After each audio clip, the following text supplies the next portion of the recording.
এই দেখো, গোলারামটা দুষ্টু করছে দেখো, সে দুপুর থেকে ঘুমোই না, শুধু আই উই করছে। দেখো দেখো, এত ঘুম পাড়াচ্ছি তাও ঘুমোয় না। এই কি দেখছিস? বলে দিয়েছি তো আমি।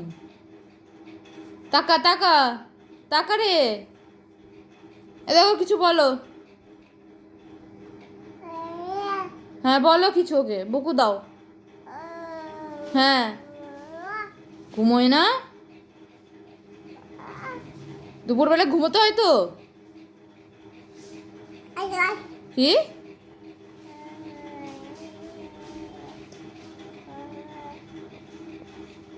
কি বললি?